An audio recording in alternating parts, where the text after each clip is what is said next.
chronicler had penned. A, O. That would make these the O's. Kvothe nodded to himself and pressed the pen back into Chronicler's hand. "Show me the consonants." Chronicler penned them down numbly, reciting the sounds as he wrote.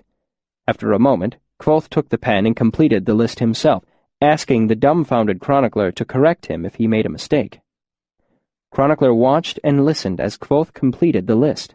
From beginning to end, the whole process took about 15 minutes. He made no mistakes. "Wonderfully efficient system," Kvothe said appreciatively. "Very logical. Did you design it yourself?" Chronicler took a long moment before he spoke, staring at the rows of characters on the page in front of Kvothe. Finally, disregarding Kvothe's question, Chronicler asked, "Did you really learn Tima in a day?" Kvothe gave a faint smile and looked down at the table. "That's an old story. I'd almost forgotten. It took a day and a half, actually. A day and a half with no sleep. Why do you ask?" "I heard about it at the university. I never really believed it." He looked down at the page of his cipher in Kvothe's neat handwriting. "All of it?" Kvothe looked puzzled. "What?" "Did you learn the whole language?" "No, of course not," Kvothe said rather testily. "Only a portion of it.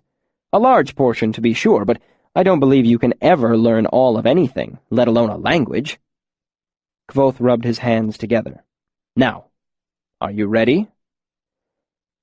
Chronicler shook his head as if to clear it, set out a new sheet of paper, and nodded. Kvothe held up a hand to keep Chronicler from writing, and spoke. "I've never told this story before, and I doubt I'll ever tell it again." Kvothe leaned forward in his chair. "Before we begin, you must remember that I am of the Edema Rue. We were telling stories before Kalaptena burned, before there were books to write in, before there was music to play. When the first fire kindled, we Rue were there spinning stories in the circle of its flickering light." Kvothe nodded to the scribe. "I know your reputation as a great collector of stories and recorder of events." Kvothe's eyes became hard as flint, sharp as broken glass. "That said, do not presume to change a word of what I say. If I seem to wander, if I seem to stray, remember that true stories seldom take the straightest way." Chronicler nodded solemnly, trying to imagine the mind that could break apart his cipher in a piece of an hour, a mind that could learn a language in a day. Kvothe gave a gentle smile and looked around the room as if fixing it in his memory. Chronicler dipped his pen, and Kvothe looked down at his folded hands for as long as it takes to draw 3 deep breaths. Then he began to speak. "In some ways it began when I heard her singing, her voice twinning, mixing with my own.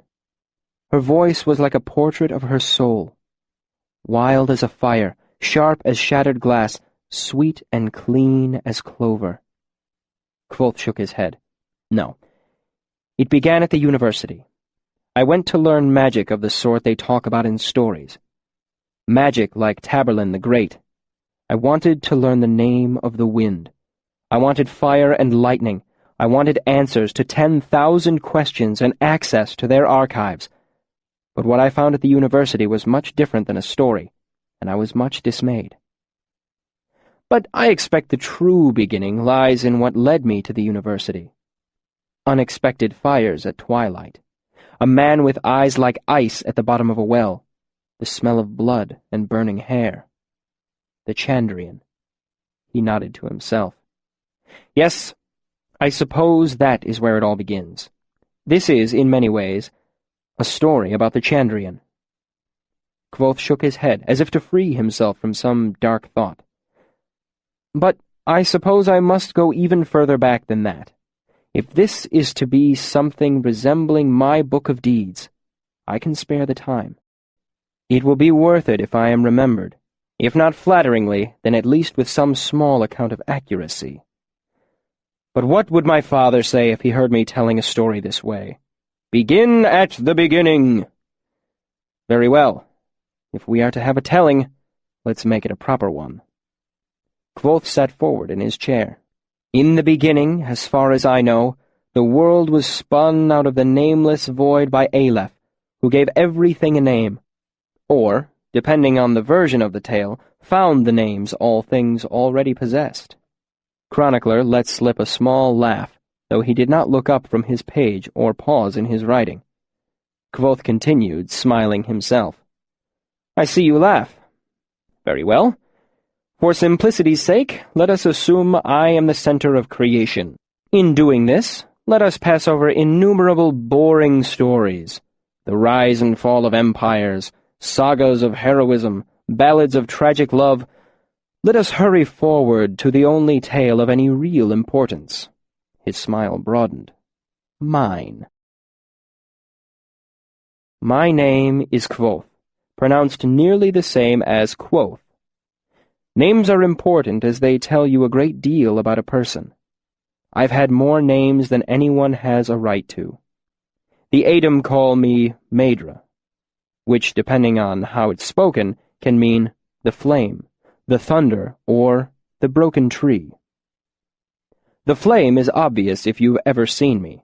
I have red hair, bright. If I had been born a couple 100 years ago, I would probably have been burned as a demon. I keep it short, but it's unruly. When left to its own devices, it sticks up and makes me look as if I have been set afire. The thunder I attribute to a strong baritone and a great deal of stage training at an early age. I've never thought of the broken tree as very significant, although in retrospect I suppose it could be considered at least partially prophetic.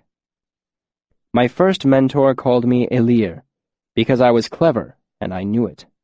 My first real lover called me Dulator, because she liked the sound of it. I have been called Shadikar, Lightfinger, and Six-String. I have been called Kvothe the Bloodless, Kvothe the Arcane, and Kvothe Kingkiller. I have earned those names, bought and paid for them. But I was brought up as Kvothe. My father once told me it meant to know. I have of course been called many other things, most of them uncouth, although very few were unearned. I have stolen princesses back from sleeping barrow kings. I've burned down the town of Treban. I have spent the night with Felurian and left with both my sanity and my life. I was expelled from the university at a younger age than most people are allowed in. I tread paths by moonlight that others fear to speak of during day. I have talked to gods, loved women, and written songs that make the minstrels weep. You may have heard of me. Chapter 8. Thieves, Heretics, and Whores. If this story is to be something resembling my book of deeds, we must begin at the beginning. At the heart of who I truly am. To do this, you must remember that before I was anything else, I was one of the Idimaru. Contrary to popular belief, not all traveling performers are of the Ru. My troupe was not some poor batch of mummers, japing at crossroads for pennies, singing for our suppers. We were court performers, Lord Greyfallow's men.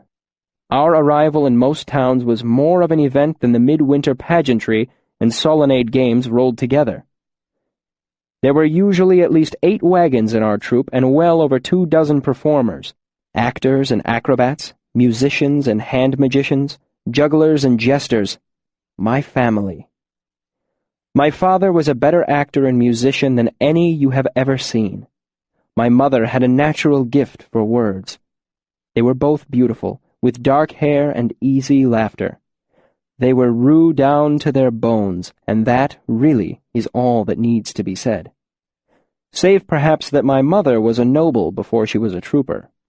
She told me that my father had lured her away from a miserable, dreary hell with sweet music and sweeter words. I could only assume she meant 3 Crossings, where we went to visit relatives when I was very young. Once. My parents were never really married, by which I mean they never bothered making their relationship official with any church. I'm not embarrassed by the fact.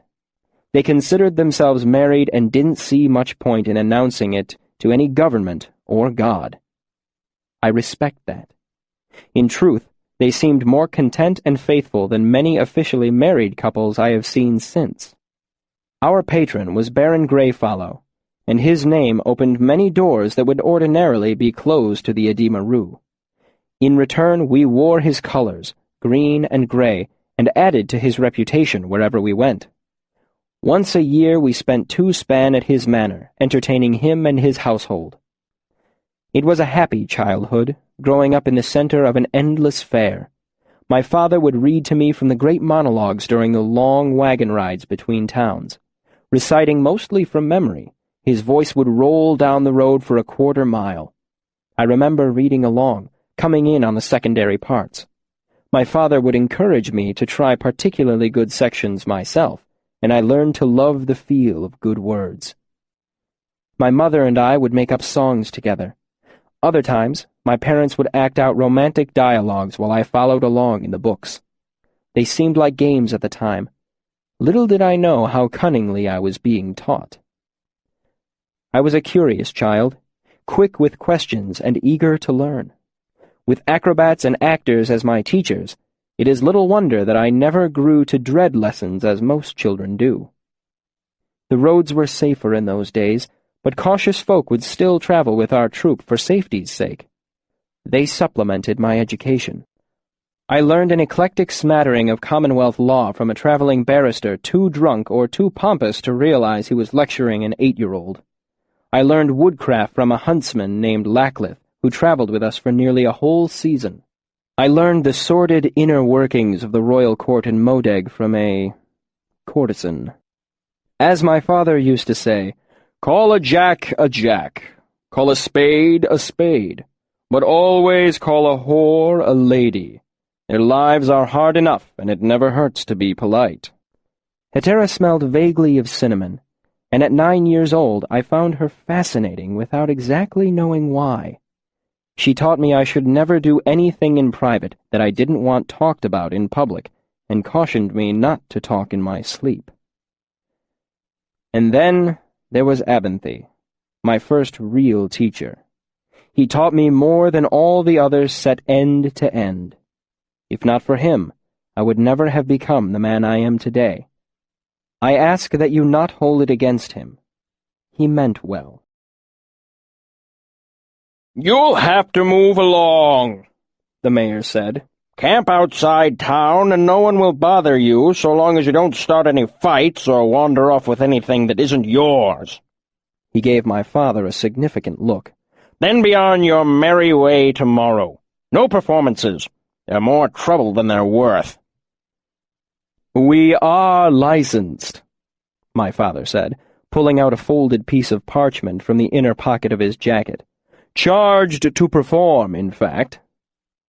The mayor shook his head and made no motion to look at our writ of patronage. "It makes folks rowdy," he said firmly. "Last time there was an unholy row during the play. Too much drinking, too much excitement. Folks tore the doors off the public house and smashed up the tables. The hall belongs to the town, you see. The town bears the expense of the repairs." By this time our wagons were drawing attention.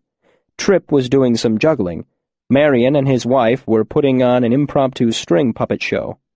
I was watching my father from the back of our wagon. "We certainly would not want to offend you or your patron," the mayor said. "However, the town can ill afford another evening such as that. As a gesture of goodwill, I'm willing to offer you a copper each, say 20 pennies, simply to be on your way and not make any trouble for us here." Now, you have to understand that 20 pennies might be a good bit of money for some little ragamuffin troupe living hand-to-mouth, but for us it was simply insulting. He should have offered us 40 to play for the evening, free use of the public hall, a good meal, and beds at the inn. The last we would graciously decline, as their beds were no doubt lousy and those in our wagons were not. If my father was surprised or insulted, he did not show it. "Pack up!" he shouted over one shoulder. Tripp tucked his juggling stones into various pockets without so much as a flourish, There was a disappointed chorus from several dozen townsfolk as the puppets stopped mid-jape and were packed away. The mayor looked relieved, brought out his purse, and pulled out 2 silver pennies. "I'll be sure to tell the Baron of your generosity," my father said carefully as the mayor laid the pennies into his hand. The mayor froze mid-motion. "Baron?" "Baron Greyfallow." My father paused, looking for some spark of recognition on the mayor's face. "Lord of the Eastern Marshes, who dumbren by Theron and the wide Cont Hills." My father looked around at the horizon. "We are still in the wide Cont Hills, aren't we?" "Well, yes," the mayor said.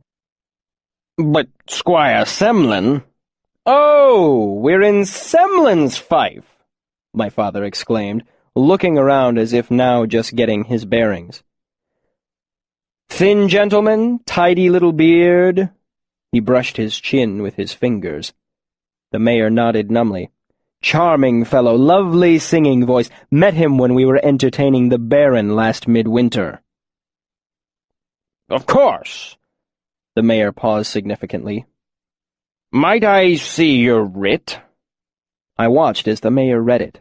It took him a little while, as my father had not bothered to mention the majority of the Baron's titles, such as the Viscount of Montrone and Lord of Trelliston.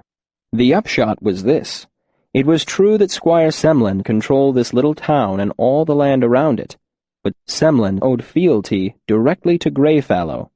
In more concrete terms, Greyfallow was captain of the ship. Semlin scrubbed the planking and saluted him. The mayor refolded the parchment and handed it back to my father. "I see." That was all. I remember being stunned when the mayor didn't apologize or offer my father more money. My father paused as well, then continued. "The city is your jurisdiction, sir, but we'll perform either way. It will either be here or just outside the city limits." "You can't use the public house," the mayor said firmly. "I won't have it wrecked again." "We can play right here." My father pointed to the market square. "It will be enough space, and it keeps everyone right here in town." The mayor hesitated, though I could hardly believe it. We sometimes chose to play on the green because the local buildings weren't big enough. 2 of our wagons were built to become stages for just that eventuality. But in my whole 11 years of memory, I could barely count on both hands the times we'd been forced to play the green. We had never played outside the city limits. But we were spared that. The mayor nodded at last and gestured my father closer. I slipped out the back of the wagon and moved close enough to catch the end of what he said. "God-fearing folk around here. Nothing vulgar or heretical. We had a double handful of trouble with the last troop that came through here. 2 fights, folks missing their laundry, and one of Branston's daughters got herself in a family way." I was outraged.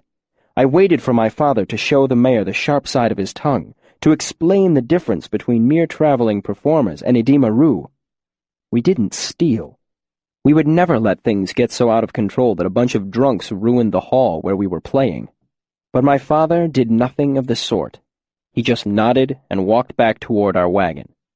He gestured and Tripp started juggling again. The puppets re-emerged from their cases. As he came around the wagon, he saw me standing, half hidden, beside the horses.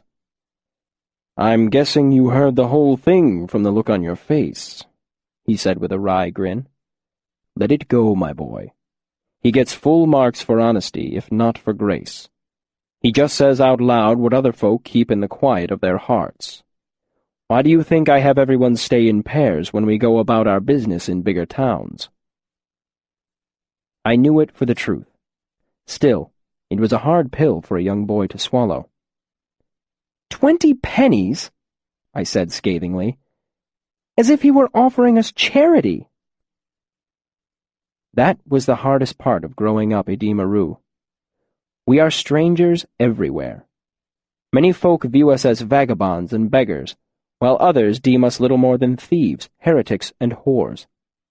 It's hard to be wrongfully accused, But it's worse when the people looking down on you are clods who have never read a book or traveled more than 20 miles from the place they were born. My father laughed and roughed my hair. Just pity him, my boy. Tomorrow we'll be on our way, but he'll have to keep his own disagreeable company until the day he dies. He's an ignorant blatherskate, I said bitterly. He lay a firm hand on my shoulder, letting me know I'd said enough. This is what comes of getting too close to Tour, I suppose. Tomorrow we'll head south. Greener pastures, kinder folk, prettier women. He cupped an ear toward the wagon and nudged me with his elbow. I can hear everything you say, my mother called sweetly from inside. My father grinned and winked at me. So what play are we going to do? I asked my father. Nothing vulgar, mind you. They're God-fearing folk in these parts. He looked at me. What would you pick? I gave it a long moment's thought. I'd play something from the Brightfield cycle, The Forging of the Path or some such. My father made a face. Not a very good play. I shrugged. They won't know the difference. Besides, it's chock full of Telu, so no one will complain about it being vulgar. I looked up at the sky. I just hope it doesn't rain on us halfway through. My father looked up at the clouds. It will. Still, there are worse things than playing in the rain. Like playing in the rain and getting shimmed on the deal? I asked. The mayor hurried up to us, moving at a fast walk. There was a thin sheen of sweat on his forehead, and he was puffing a little bit, as if he'd been running. I talked it over with a few members of the council, and we decided that it would be quite all right for you to use the public house if you would care to. My father's body language was perfect. It was perfectly clear he was offended, but far too polite to say anything. I certainly wouldn't want to put you out. No, no. No bother at all. I insist, in fact. Very well, if you insist. The mayor smiled and hurried away. Well, that's a little better. My father sighed. No need to tighten our belts yet. Halfpenny a head, that's right. Anyone without a head gets in free, thank you, sir. Tripp was working the door, making sure everyone paid to see the play. Halfpenny a head, though, by the rosy glow in your lady's cheeks, I should be charging you for a head and a half, not that it's any of my business, mind you. Tripp had the quickest tongue of anyone in the troupe, which made him the best man for the job of making sure no one tried to fast-talk or bully their way inside. Wearing his green and gray jester's motley, Tripp could say just about anything and get away with it. Hello, Mum, no charge for the little one, but if he starts to squawk, you'd best give him the tit quick or take him outside. Tripp carried on his unending patter. That's right, halfpenny. Yes, sir, empty head still pays full price.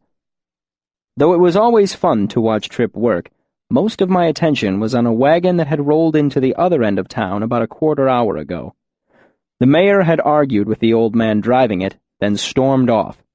Now, I saw the mayor heading back to the wagon, accompanied by a tall fellow carrying a long cudgel, the constable, unless I missed my guess. My curiosity got the best of me, and I made my way toward the wagon, doing my best to stay out of sight. The mayor and the old man were arguing again by the time I got close enough to hear. The constable stood nearby, looking irritated and anxious. Told you, I don't have a license. I don't need a license. Does a peddler need a license? Does a tinker need a license? You're not a tinker, the mayor said. Don't try to pass yourself off as one. I'm not trying to pass myself off as anything, the old man snapped. I'm a tinker and a peddler, and I'm more than both. I'm an arcanist, you great dithering heap of idiot. My point exactly, the mayor said doggedly. We're God-fearing people in these parts. We don't want any meddling with dark things, better left alone. We don't want the trouble your kind can bring. My kind, the old man said. What do you know about my kind? There probably hasn't been an arcanist through these parts in 50 years. We like it that way. Just turn around and go back the way you came." "Like hell if I'm spending a night in the rain because of your thick head," the man said hotly. "I don't need your permission to rent a room or to do business in the street. Now get away from me, or I'll show you firsthand what sort of trouble my kind can be." Fear flashed across the mayor's face before it was overwhelmed by outrage. He gestured over one shoulder at the constable. "Then you'll spend the night in jail for vagrancy and threatening behavior. We'll let you on your way in the morning if you've learned to keep a civil tongue in your head." The constable advanced on the wagon, his cudgel held cautiously at his side. The old man stood his ground and raised one hand. A deep red light welled up from the front corners of his wagon. "That's far enough," he said ominously. "Things could get ugly otherwise." After a moment's surprise, I realized the strange light came from a pair of sympathy lamps the old man had mounted on his wagon. I had seen one before in Lord Greyfellow's library. They were brighter than gaslight, steadier than candles or lamps, and lasted nearly forever. They were also terribly expensive. I was willing to bet that no one in this little town had ever heard of them, let alone seen one. The constable stopped in his tracks when the light began to swell, but when nothing else seemed to happen, he set his jaw and kept walking toward the wagon. The old man's expression grew anxious. "Now hold on a moment," he said as the red light from the wagon started to fade. "We don't want—" "Shut your clapper, you old shitfire," the constable said. He snatched at the arcanist's arm as if he were sticking his hand into an oven. Then, when nothing happened, he smiled and grew more confident. "Don't think I won't knock you a good one to keep you from working any more of your devilry." "Well done, Tom," the mayor said, radiating relief. "Bring him along, and we'll send someone back for the wagon." The constable grinned and twisted the old man's arm. The arcanist bent at the waist and gasped a short, painful breath. From where I hid, I saw the arcanist's face change from anxious to pained to angry all in a second. I saw his mouth move. A furious gust of wind came out of nowhere, as if a storm had suddenly burst with no warning. The wind struck the old man's wagon, and it tipped onto 2 wheels before slamming back down onto 4. The constable staggered and fell as if he'd been struck by the hand of God. Even where I hid nearly 30 feet away, the wind was so strong that I was forced to take a step forward, as if I'd been pushed roughly from behind. "Begone!" the old man shouted angrily. "Trouble me no longer! I will set fire to your blood and fill you with a fear like ice and iron." There was something familiar about his words, but I couldn't put my finger on it. Both the mayor and the constable turned tail and ran, their eyes white and wild as startled horses. The wind faded as quickly as it had come. The whole sudden burst couldn't have lasted more than 5 seconds. As most of the townsfolk were gathered around the public house, I doubted anyone had seen it except for me, the mayor, the constable, and the old man's donkeys who stood placidly in their harness, utterly unperturbed. "Leave this place clean of your foul presence," the arcanist muttered to himself as he watched them go. "By the power of my name, I command it to be so." I finally realized why his words seemed so familiar. He was quoting lines from the exorcism scene of Dionica. Not many folk knew that play. The old man turned back to his wagon and began to extemporize.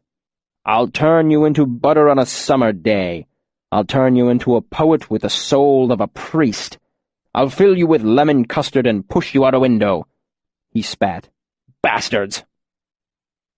His irritation seemed to leave him, and he heaved a great, weary sigh. "Well, that couldn't have gone much worse," the old man muttered as he rubbed at the shoulder of the arm the constable had twisted. "Do you think they'll come back with a mob behind them?" For a second, I thought the old man was talking to me. Then I realized the truth. He was talking to his donkeys. "I don't think so either," he said to them. "But I've been wrong before. Let's stay near the edge of town and have a look at the last of the oats, shall we?" He clambered up into the back of the wagon and came down with a wide bucket and a nearly empty burlap sack. He upended the sack into the bucket and seemed disheartened by the results. He took out a handful for himself before nudging the bucket toward the donkeys with his foot. "Don't give me that look," he said to them. "It's short rations all around. Besides, you can graze." He petted one donkey while he ate his handful of rough oats, stopping occasionally to spit out a husk. It struck me as very sad. His old man all alone on the road with no one to talk to but his donkeys. It's hard for us Idimaru, but at least we had each other. This man had no one. "We've wandered too far from civilization, boys. The folk that need me don't trust me, and the ones that trust me can't afford me." The old man peered into his purse. "We've got a penny and a half, so our options are limited. Do we want to be wet tonight, or hungry tomorrow? We're not going to do any business, so it will probably be one or the other." I slunk around the edge of the building until I could see what was written on the side of the old man's wagon. It read, "Abinthy, Arcanist Extraordinary, Scribe, Dowser, Chemist, Dentist, Rare Goods, all ailments tended, lost items found, anything mended, no horoscopes, no love potions, no malefaction." Abinthy noticed me as soon as I stepped out from behind the building where I'd been hiding. "Hello there. Can I help you?" "You've misspelled ailments," I pointed out.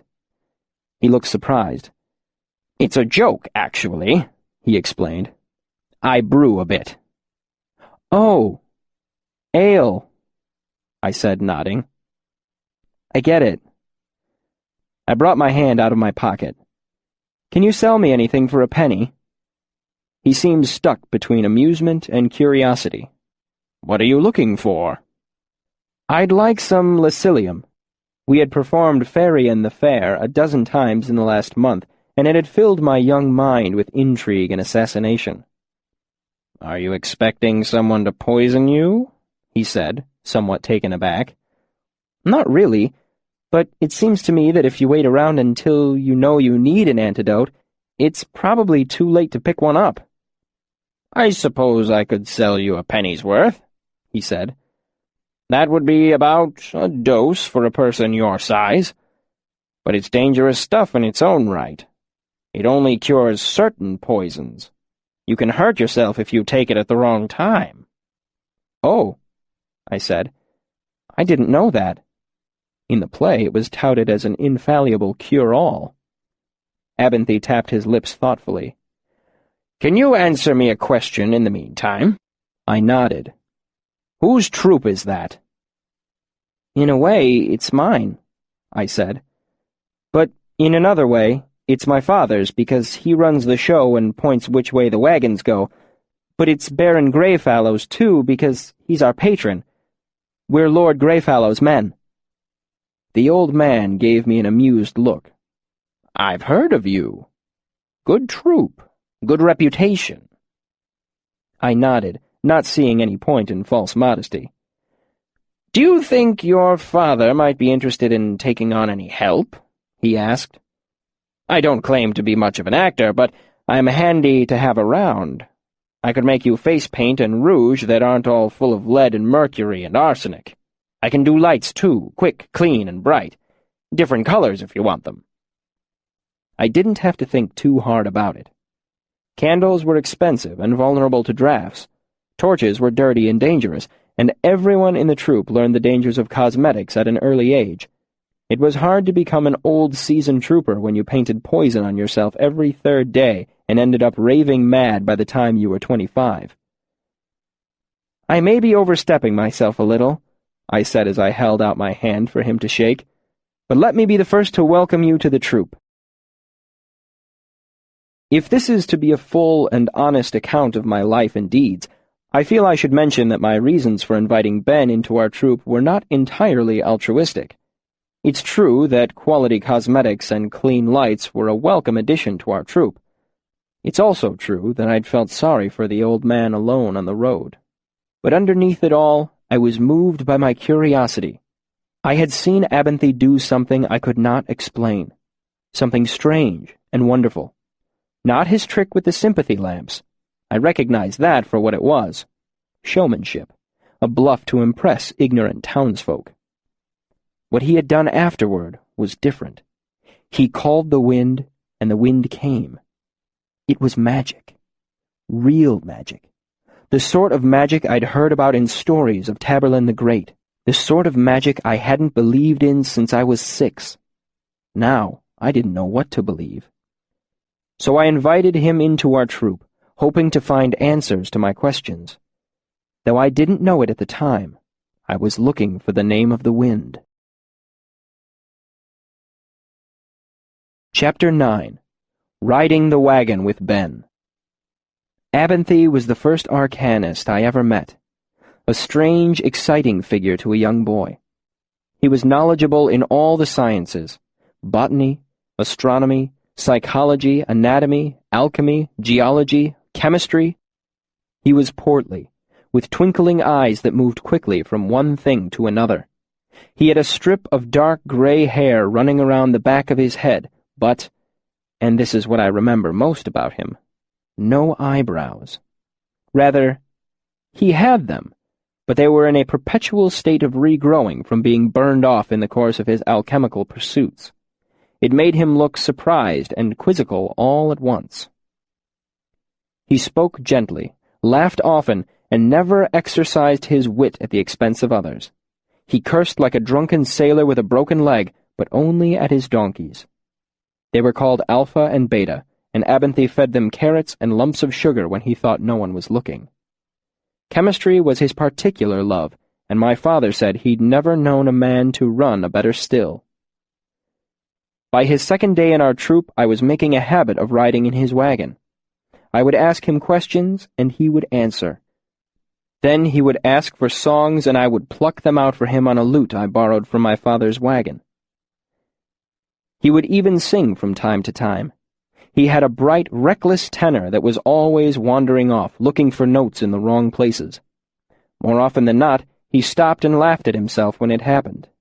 He was a good man, and there was no conceit in him. Not long after he joined our troop, I asked Abinthy what it was like being an arcanist. He gave me a thoughtful look. "Have you ever known an arcanist?" "We paid one to mend a cracked axle on the road once." I paused to think. "He was heading inland with a caravan of fish." Abinthy made a dismissive gesture. "No, boy. I'm talking about arcanists, not some poor chill charmer who works his way back and forth across caravan routes, trying to keep fresh meat from rotting." "What's the difference?" I asked, sensing it was expected of me. "Well," he said, "that might take a bit of explaining."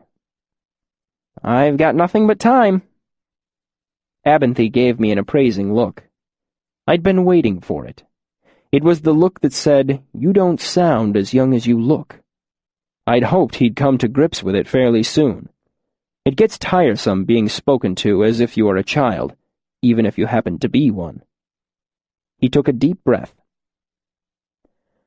"Just because someone knows a trick or two doesn't mean they're an arcanist. They might know how to set a bone or read Eld Vintic. Maybe they even know a little sympathy, but—" "Sympathy?" I interrupted as politely as possible. "You'd probably call it magic," Abinthy said reluctantly. "It's not, really." He shrugged. "But even knowing sympathy doesn't make you an arcanist. A true arcanist has worked his way through the arcanum at the university." At his mention of the arcanum, I bristled with 24 new questions. Not so many, you might think, but when you added them to the 100 questions I carried with me wherever I went, I was stretched nearly to bursting. Only through a severe effort of will did I remain silent, waiting for Abinthy to continue on his own. Abinthy, however, noticed my reaction. "So, you've heard about the arcanum, have you?" He seemed amused. "Tell me what you've heard, then." This small prompt was all the excuse I needed. I heard from a boy in Temper Glen that if your arm's cut off, they can sew it back on at the university. Can they really? Some stories say Tamerlane the Great went there to learn the names of all things. There's a library with 1,000 books. Are there really that many? He answered the last question, the others having rushed by too quickly for him to respond. More than 1,000, actually. 10 times 10,000 books. More than that. More books than you could ever read. Abenthy's voice grew vaguely wistful. More books than I could read? Somehow I doubted that. Ben continued. The people you see riding with caravans, charmers who keep food from spoiling, dowsers, fortune-tellers, toad-eaters, aren't real arcanists any more than all traveling performers are a Demaroo. They might know a little alchemy, a little sympathy, a little medicine. He shook his head. But they're not arcanists. A lot of people pretend to be. They wear robes and put on airs to take advantage of the ignorant and gullible. But here's how you tell a true arcanist. Abenthy pulled a fine chain over his head and handed it to me. It was the first time I had ever seen an arcanum gilder. It looked rather unimpressive, just a flat piece of lead with some unfamiliar writing stamped onto it. That is a true giltha, or gilder if you prefer, Abenthy explained with some satisfaction. It's the only sure way to be certain of who is and who isn't an arcanist. Your father asked to see mine before he let me ride with your troop. It shows he's a man of the world. He watched me with a sly disinterest. Uncomfortable, isn't it? I gritted my teeth and nodded. My hand had gone numb as soon as I'd touched it. I was curious to study the markings on its front and back, but after the space of 2 breaths, my arm was numb to the shoulder, as if I had slept on it all night. I wondered if my whole body would go numb if I held it long enough. I was prevented from finding out, as the wagon hit a bump and my numbed hand almost let Abenthy's gilder fall to the footboard of the wagon. He snatched it up and slipped it back over his head, chuckling. "How can you stand it?" I asked, trying to rub a little feeling back into my hand. "It only feels that way to other people," he explained. "To its owner, it's just warm. That's how you can tell the difference between an arcanist and someone who has a knack for finding water or guessing at the weather." "Trip has something like that," I said. "He rolls 7s. "That's a little different," Abenthy laughed. "Not anything so unexplainable as a knack." He slouched a little farther down into his seat. "Probably for the best. A couple 100 years ago, a person was good as dead if folks saw he had a knack. The Talons called them demon signs and burned folk if they had them." Abenthy's mood seemed to have taken a downward turn. "We had to break Trip out of jail once or twice," I said, trying to lighten the tone of the conversation. "But no one actually tried to burn him." Abenthy gave a tired smile. "I suspect Trip has a pair of clever dice or an equally clever skill which probably extends to cards as well. I thank you for your timely warning, but a knack is something else entirely." I can't abide being patronized. "Trip can't cheat to save his life," I said a little more sharply than I had intended. "And anyone in the troop can tell good dice from bad. Trip throws 7s. It doesn't matter whose dice he uses, he rolls 7s. If he bets on someone, they roll 7s. If he so much as bumps a table with loose dice on it, 7. Abenthy nodded to himself. "My apologies. That does sound like a knack. I'd be curious to see it." I nodded. "Take your own dice. We haven't let him play for years." A thought occurred to me. It might not still work. He shrugged. "Knacks don't go away so easily as that. When I was growing up in Staup, I knew a young man with a knack, uncommonly good with plants." Abenthy's grin was gone as he looked off at something I couldn't see. "His tomatoes would be red while everyone else's vines were still climbing. His squash were bigger and sweeter.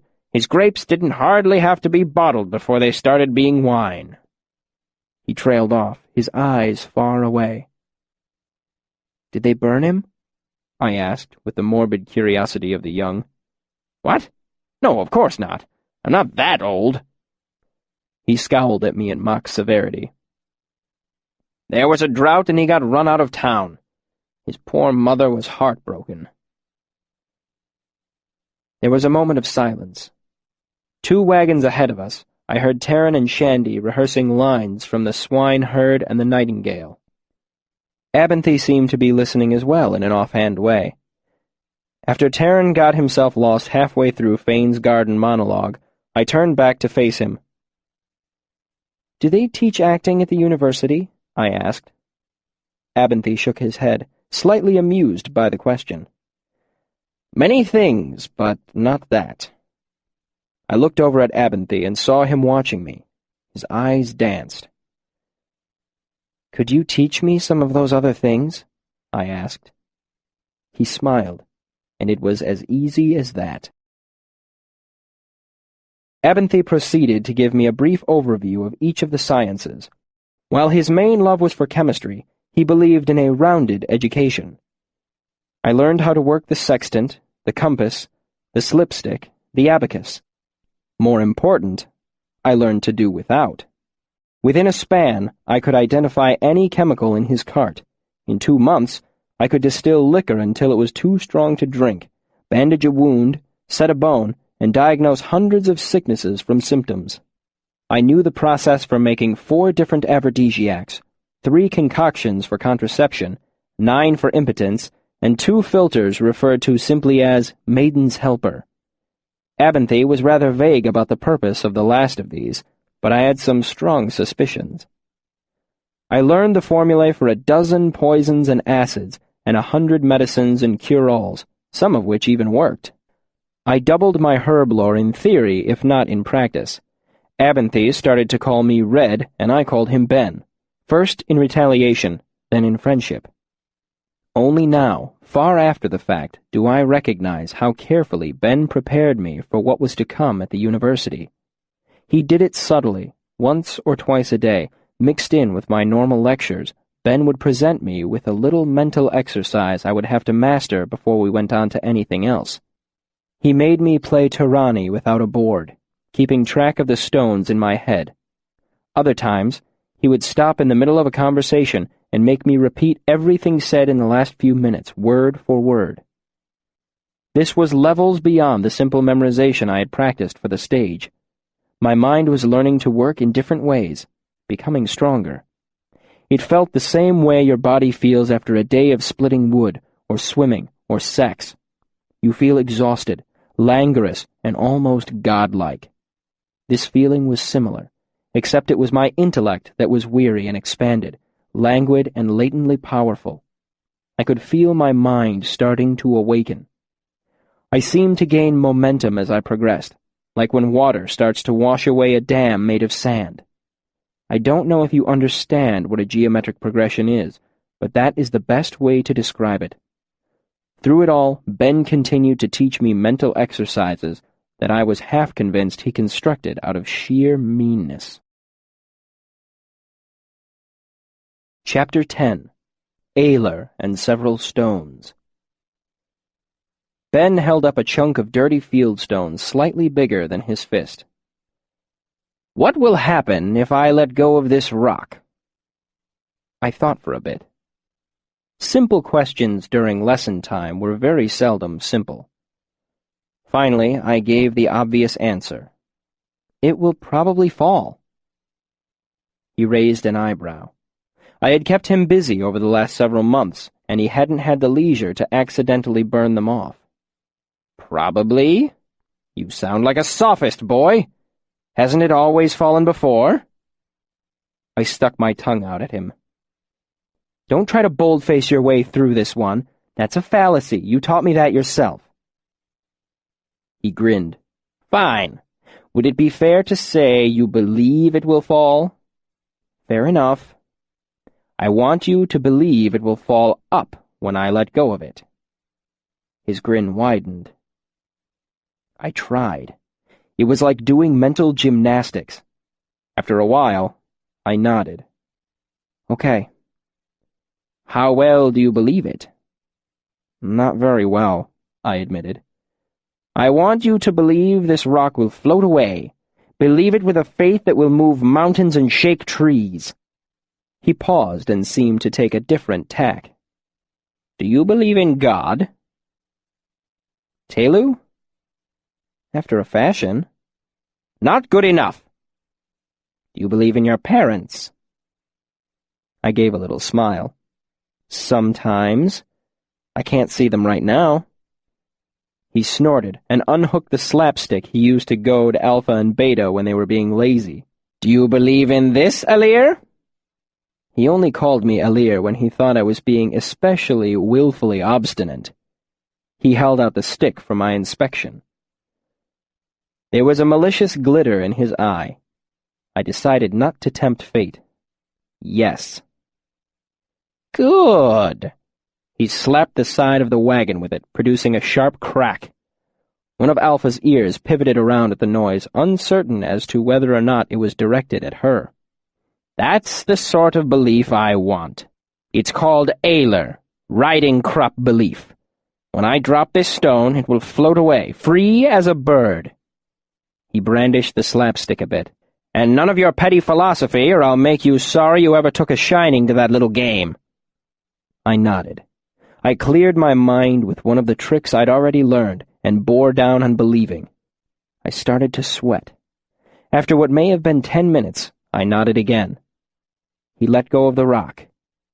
It fell. I began to get a headache. He picked the rock back up. Do you believe that it floated? No, I sulked, rubbing my temples. Good. It didn't. Never fool yourself into perceiving things that don't exist. It's a fine line to walk, but sympathy is not an art for the weak-willed. He held out the rock again. Do you believe it will float? It didn't. It doesn't matter. Try again. He shook the stone. Aler is the cornerstone of sympathy. If you are going to impose your will on the world, you must have control over what you believe. I tried and I tried. It was the most difficult thing I had ever done. It took me almost all afternoon. Finally, Ben was able to drop the rock, and I retained my firm belief that it wouldn't fall, despite evidence to the contrary. I heard the thump of the rock, and I looked at Ben. I've got it, I said calmly, feeling more than a little smug. He looked at me out of the corner of his eye, as if he didn't quite believe me, but didn't want to admit it. He picked at the rock absently with one fingernail, then shrugged and held it up again. I want you to believe the rock will fall, and that the rock will not fall when I let go of it. He grinned. I went to bed late that night. I had a nosebleed and a smile of satisfaction. I held the two separate beliefs loosely in my mind and let their singing discord lull me into senselessness. Being able to think about two disparate things at once, aside from being wonderfully efficient, was roughly akin to being able to sing harmony with yourself. It turned into a favorite game of mine. After 2 days of practicing, I was able to sing a trio. Soon I was doing the mental equivalent of palming cards and juggling knives. There were many other lessons, though none were quite so pivotal as the Aler. Ben taught me Heart of Stone, a mental exercise that let you set aside your emotions and prejudices and let you think clearly about whatever you wished. Ben said a man who truly mastered Heart of Stone could go to his sister's funeral without ever shedding a tear. He also taught me a game called Seek the Stone. The point of the game was to have one part of your mind hide an imaginary stone in an imaginary room, and then you had another, separate part of your mind try to find it. Practically, it teaches valuable mental control. If you can really play Seek the Stone, then you are developing an iron-hard Aler of the sort you need for sympathy. However, while being able to think about two things at the same time is terribly convenient, the training it takes to get there is frustrating at best, and at other times, rather disturbing. I remember one time I looked for the stone for almost an hour before I consented to ask the other half of me where I'd hidden it, only to find I hadn't hidden the stone at all. I had merely been waiting to see how long I would look before giving up. Have you ever been annoyed and amused with yourself at the same time? It's an interesting feeling, to say the very least. Another time, I asked for hints and ended up jeering at myself. It's no wonder that many arcanists you meet are a little eccentric, if not downright cracked. As Ben had said, sympathy is not for the weak of mind. Chapter 11. The Binding of Iron. I sat in the back of Abinthy's wagon. It was a wonderful place for me, home to 100 bottles and bundles, saturated with 1,000 smells. To my young mind it was usually more fun than a tinker's cart, but not today. It had rained heavily the night before, and the road was a thick morass of mud. Since the troop was not on any particular schedule, we had decided to wait for a day or two to give the roads time to dry. It was a fairly common occurrence, and it happened to fall at the perfect time for Ben to further my education. So I sat at the wooden work table in the back of Ben's wagon and chafed at wasting the day listening to him lecture me about things I already understood. My thoughts must have been apparent, because Abinthy sighed and sat down beside me. "Not quite what you expected, eh?" I relaxed a bit, knowing his tone meant a temporary reprieve from the lecture. He gathered up a handful of the iron drabs that were sitting on the table and clinked them together thoughtfully in his hand. He looked at me. "Did you learn to juggle all at once? 5 balls at a time? Knives too?" I flushed a bit at the memory. Tripp hadn't even let me try 3 balls at first. He'd made me juggle 2. I'd even dropped them a couple of times. I told Ben so. "Right," Ben said. "Master this trick, and you get to learn another." I expected him to stand up and start back into the lesson, but he didn't. Instead, he held out the handful of iron drabs. "What do you know about these?" He clattered them together in his hand. "In what respect?" I asked. "Physically? Chemically? Historically?" "Historically," he grinned. "Astound me with your grasp of historical minutiae, Elir." I had asked him what Elir meant once. He claimed it meant wise one, but I had my doubts from the way his mouth had quirked when he said it. "A long time ago, the people who—" "How long ago?" I frowned at him in mock severity. "Roughly 2,000 years ago. The nomadic folk who roamed the foothills around the Shalda Mountains were brought together under one chieftain." "What was his name?" "Heldred.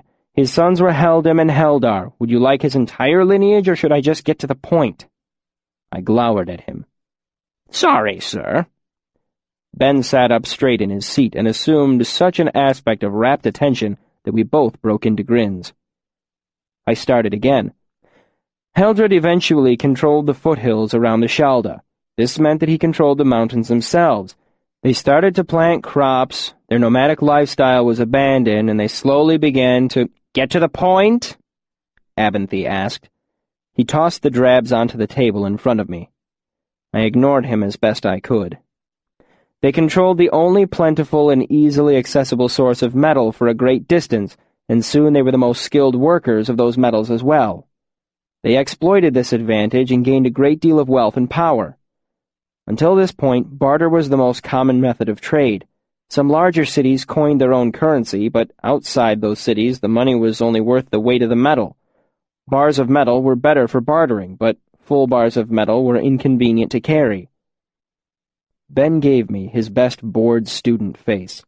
The effect was only slightly inhibited by the fact that he had burned his eyebrows off again about 2 days ago. "You're not going to go into the merits of representational currency, are you?" I took a deep breath and resolved not to pester Ben so much when he was lecturing me. The no longer nomads called the Sealdom, by now, were the first to establish a standardized currency. By cutting one of these smaller bars into 5 pieces, you get 5 drabs. I began to piece 2 rows of 5 drabs each together to illustrate my point. They resembled little ingots of metal. 10 drabs are the same as a copper jot. 10 jots— Good enough, Ben broke in, startling me. So these 2 drabs— he held a pair out for my inspection— could have come from the same bar, right? Actually, they probably cast them individually. I trailed off under a glare. Sure. So there's something still connecting them, right? He gave me the look again. I didn't really agree, but knew better than to interrupt. Right. He set them both on the table. So, when you move one, the other should move, right? I agreed for the sake of argument, then reached out to move one. But Ben stopped my hand, shaking his head. You've got to remind them first. You've got to convince them, in fact. He brought out a bowl and decanted a slow blob of pine pitch into it. He dipped one of the drabs into the pitch and stuck the other one to it, spoke several words I didn't recognize, and slowly pulled the bits apart, strands of pitch stretching between them. He set one on the table, keeping the other in his hand. Then he muttered something else and relaxed. He raised his hand, and the drab on the table mimicked the motion.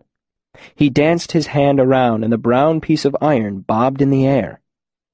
He looked from me to the coin. The law of sympathy is one of the most basic parts of magic. It states that the more similar 2 objects are, the greater the sympathetic link. The greater the link, the more easily they influence each other. Your definition is circular. He set down the coin. His lecturer's facade gave way to a grin as he tried with marginal success to wipe the pitch off his hands with a rag. He thought for a while. Seems pretty useless, doesn't it? I gave a hesitant nod. Trick questions were fairly common around lesson time. Would you rather learn how to call the wind? His eyes danced at me. He murmured a word, and the canvas ceiling of the wagon rustled around us. I felt a grin capture my face, wolfish. Too bad, Ilir. His grin was wolfish too, and savage. You need to learn your letters before you can write. You need to learn the fingerings on the strings before you can play and sing. He pulled out a piece of paper and jotted a couple of words on it. The trick is in holding the Ilir firm in your mind. You need to believe they are connected. You need to know they are. He handed me the paper. Here is the phonetic pronunciation. It's called the sympathetic binding of parallel motion. Practice. He looked even more lupine than before, old and grizzled, with no eyebrows. He left to wash his hands. I cleared my mind using Heart of Stone. Soon I was floating on a sea of dispassionate calm. I stuck the 2 bits of metal together with pine pitch. I fixed in my mind the Ilir, the riding crop belief, that the 2 drabs were connected. I said the words, pulled the coins apart, spoke the last word, and waited. No rush of power, no flash of hot or cold, no radiant beam of light struck me. I was rather disappointed, at least as disappointed as I could be in the Heart of Stone. I lifted the coin in my hand, and the coin on the table lifted itself in a similar fashion. It was magic. There was no doubt about that, but I felt rather underwhelmed. I had been expecting— I don't know what I'd been expecting. It wasn't this. The rest of that day was spent experimenting with the simple sympathetic binding Abinthy had taught me. I learned that almost anything could be bound together: an iron drab and a silver talent, a stone and a piece of fruit, 2 bricks, a clod of earth and one of the donkeys. It took me about 2 hours to figure out that the pine pitch wasn't necessary. When I asked him, Ben admitted that it was merely an aid for concentration. I think he was surprised that I figured it out without being told.